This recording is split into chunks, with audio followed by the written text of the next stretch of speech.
Morning friends, happy Friday. How the heck you doing? Hope you've got good stuff lined up for the weekend. And if you needed any proof, spoiler, we don't need any proof, that the Daily Mail is in the pocket of Kensington Palace and Buckingham Palace, this is it. This headline is crass and it's unfair. And it just shows how much the royal family, non-working taxpayer funded royal family, are worried about a woman and her husband that left the UK 5 years ago.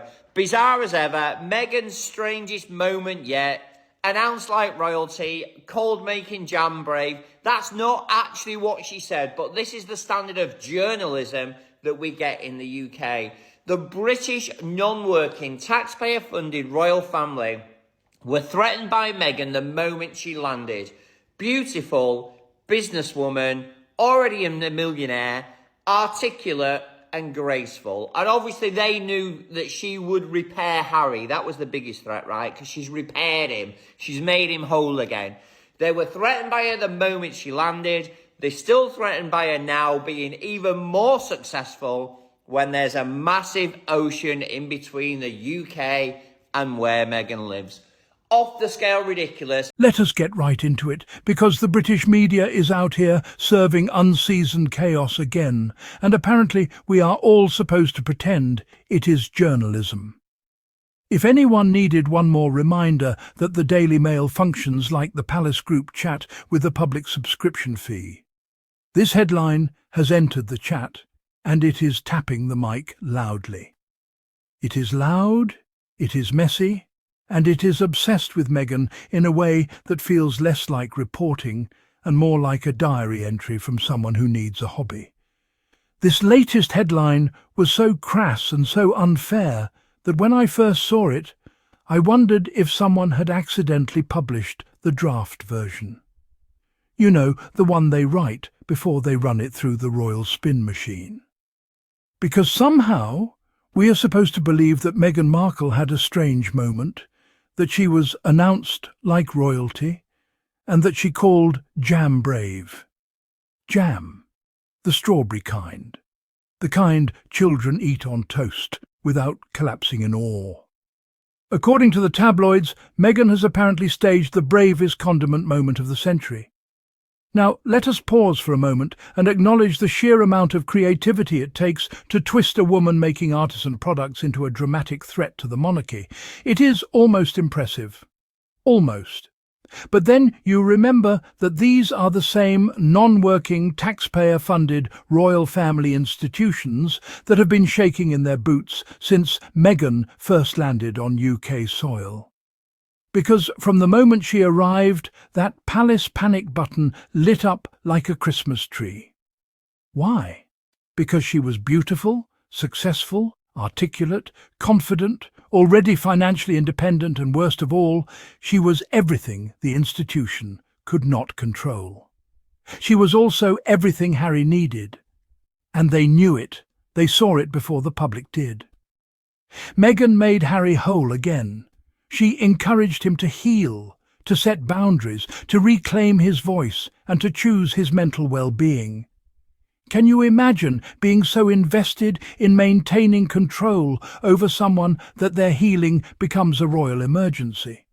That is why they were threatened then, and that is why they are still threatened now. Because a healed Harry is not their pawn.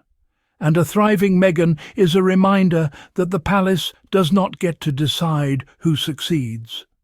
Fast forward 5 years, and there is an entire ocean between Meghan and the monarchy.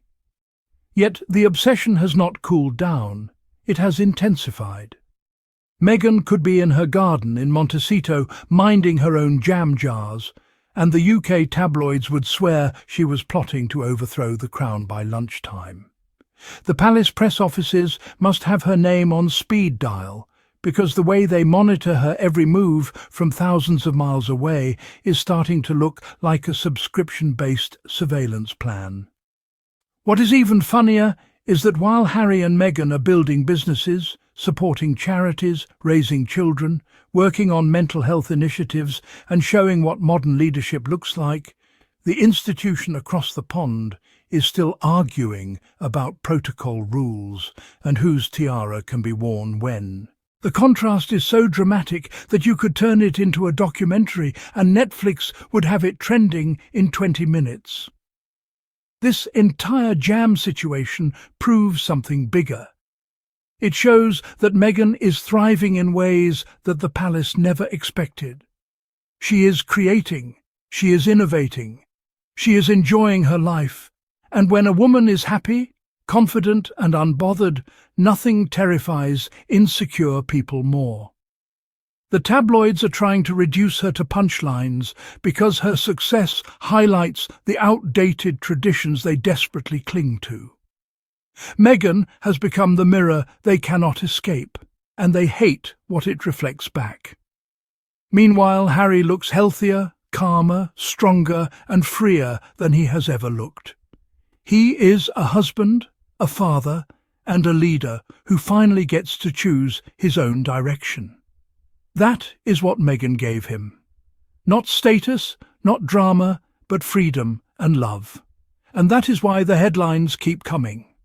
Because the monarchy has always depended on unhappy people staying silent. Meghan and Harry are loud in the quietest way possible, simply by living well. The jam headline was not just ridiculous, it was a confession that they have nothing left. No real scandal, no real story, no real evidence of anything. So they are down to fruit spreads and imaginary royal protocol breaches. What is next? Meghan breathes in California air, experts shaken.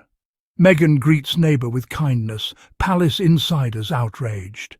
Meghan waters hydrangeas, commentators call for inquiry. The more they push these stories, the more the world sees how threatened they are by her success. They see a woman who walked away, built a safer life, and is now thriving without the institution that tried desperately to break her. And that, my friends, is the real headline they do not want to publish. But the truth always finds its way to the surface, and that is where our community comes in. Your voices matter, your analysis matters. Your comments, your engagement, your willingness to call out nonsense when you see it, all of it strengthens the wider conversation. The tabloids have volume, sure. Hanging out here and you want this channel to grow, make sure to subscribe, hit that like button and leave a comment. And if you would like to go a step further and support the channel directly,